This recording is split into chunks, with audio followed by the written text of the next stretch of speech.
रुखसार के मुंह से निकल गया। यह सुनकर जुनैद ने उसे गले से लगा लिया और उसके गालों पर एक जोरदार चुंबन जड़ दिया। उसने उसकी छाती से दुपट्टा अलग कर दिया। रुखसार भी जुनैद से पूरी तरह लिपट गई। जुनैद ने अपने होंठ उसके गुलाबी होंठों पर रख दिए। रुखसार की आंखें बंद हो गई। उसके बाद जुनैद ने कमरे की लाइट बंद कर दी।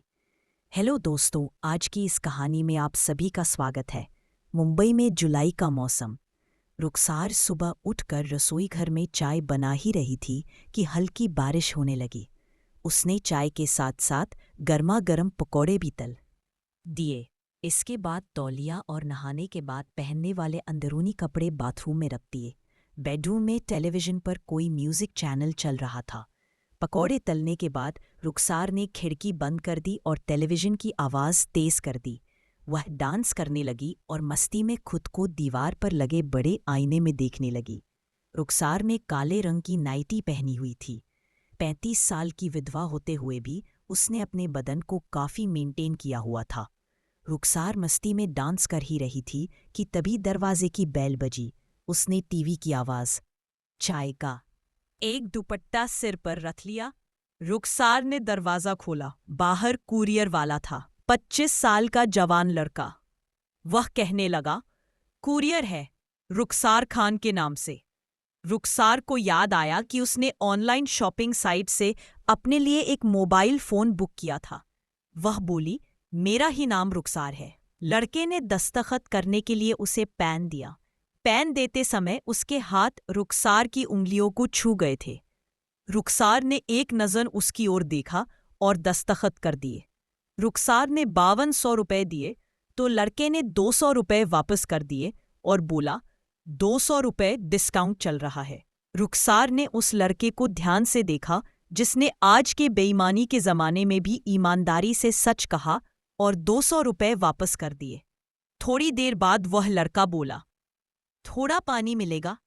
रुखसार ने पूरा दरवाज़ा खोला और बोली, तुम तो काफ़ी भीग भी गए हो, अंदर आ जाओ।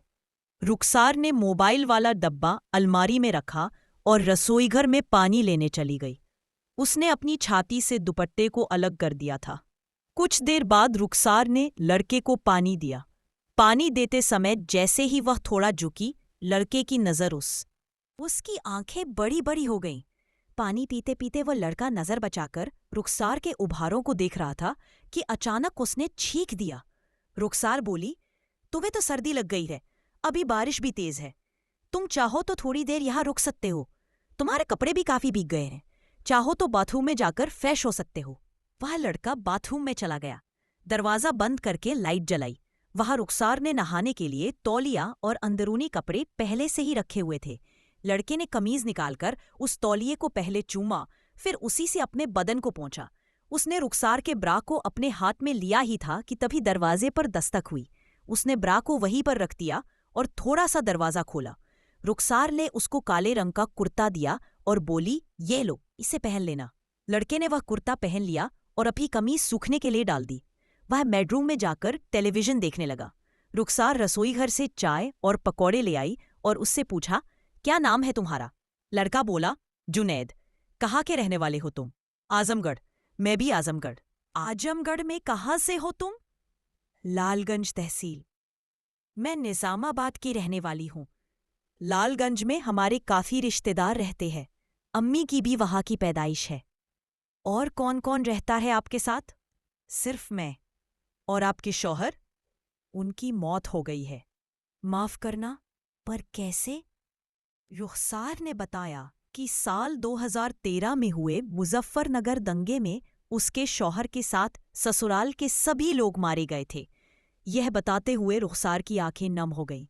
जुनैद ने उसका दुख बांटने की कोशिश की और अपने बारे में बताया कि उसने आजमगढ़ से बीटेक की पढ़ाई की है और वह मालवनी में अपने चाचा के साथ पिछले 1 साल से रह रहा है।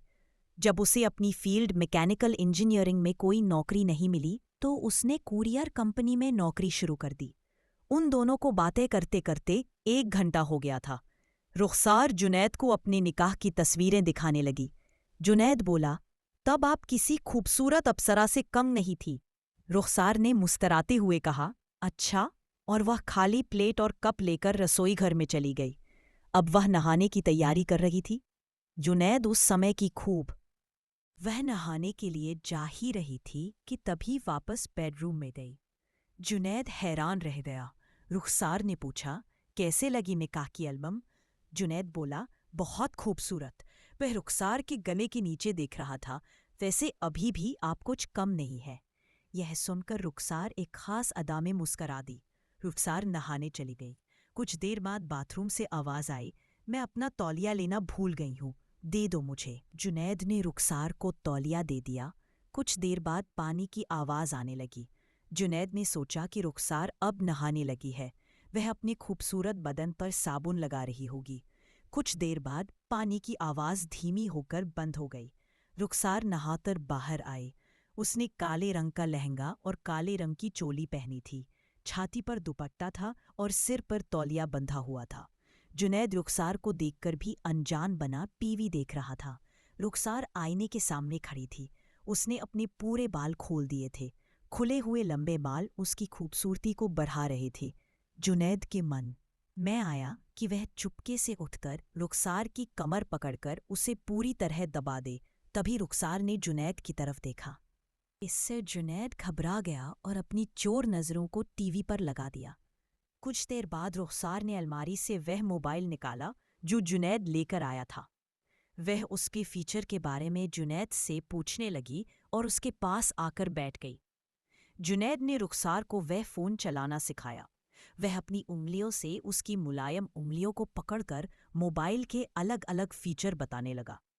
बीची बीच में जुनैद का हाथ रुखसार के हाथ को छू भी जाता था, पर रुखसार ने बुरा नहीं माना। इससे जुनैद हिम्मत की बढ़ गई। अब वह जानबूझकर उसके हाथ को छूने लगा। धीरे धीरे उसकी नज़रें मोबाइल से हटकर रुखसार के गले के निचले हिस्से की तरफ गई। इसी तरह दोपहर के 2 बज गए। बारिश धीमी हो गई थी। वे दोनों खाना खाने लगे। जुनैद ने पूछा, आप दोबारा निकाह क्यों नहीं कर लेती? रुखसार बोली, तुमने क्यों नहीं किया अभी तक निकाह? अम्मी तो कई बार जिद करती रहती हैं निकाह के लिए, पर मैं ही टाल देता हूँ कि अभी तक कोई लड़की पसंद नहीं आई। जब पसंद आएगी तो कर लूँगा। तो कैसी लड़की पसंद है तुम्हें? रुखसार ने पूछा। वही जो आपकी तरह समझदार हो, घरेलू काम जानती, जो मुझे रोज गरम अगरम चाय और बिल्कुल आप जैसे पकौड़े बनाकर खिला सके। रुखसार उसका भाव समझते हुए बोली, मैं तो तुमसे 10 साल बड़ी हूं और विधवा भी हूं। जुनैद बोला, तो क्या हुआ? पर क्या तुम्हारे अब्बू और अम्मी मानेंगे? अरे निकाह मुझे करना है या अम्मी अब्बू को? तुमने वह कहावत नहीं सुनी कि जब मियाँ बीवी राजी तो क्या करेगा पाजी? शाम के 5 बज चुके थे। तभी जुनैद का फोन आया।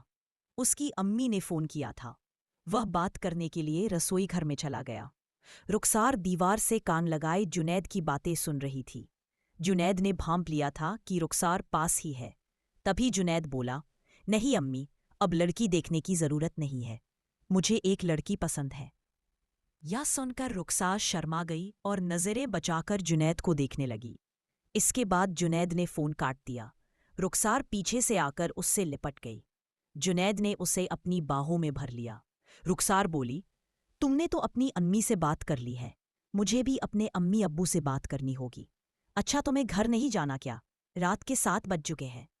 जुनैद ने बताया, चाचा किसी काम से आज ही बाहर गए हैं, घर में कोई नहीं है, खाना भी बाहर ही खाना होगा। तभी बारिश दोबारा शुरू हो गई। रुखसार ने जुनैद को रोका। वह बोली, अगर बुरा न मानो तो आज यही रुक जाओ। जुनैद का भी मन कर रहा था उसके साथ पूरी रात रुकने का। रुखसार ने खीर, पूरी और तरकारी बनाई थी, शायद इसी खुशी में कि उसे जुनैद जैसा जीवन साथी मिला था। जुनैद ने खाना खाते हुए कहा, रुखसार तुम खाना बहुत अच्छा बनाती हो, बिल्कुल मेरी अम्मी की तरह।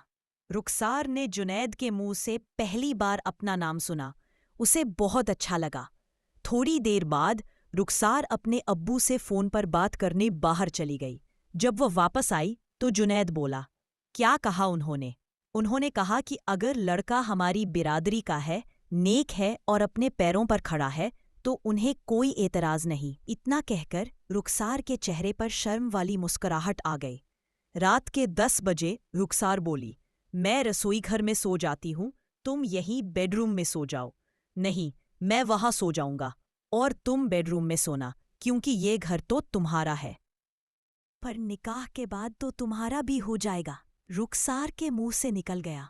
यह सुनकर जुनैद ने उसे गले से लगा लिया और उसके गालों पर एक जोरदार चुंबन जड़ दिया। उसने उसकी छाती से दुपट्टा अलग कर दिया। रुखसार भी जुनैद से पूरी तरह लिपट गई। जुनैद ने अपने होंठ उसके गुलाबी होठों पर रख दिए। रुखसार की आंखें बंद हो गईं। उसके बाद जुनैद ने कमरे की लाइट बंद कर दी। कमेंट करके ज़रूर बताइएगा कि आपको यह कहानी कैसी लगी। अगर आपको यह कहानी पसंद आई हो तो इसे लाइक करें और अपने दोस्तों के साथ भी शेयर करें।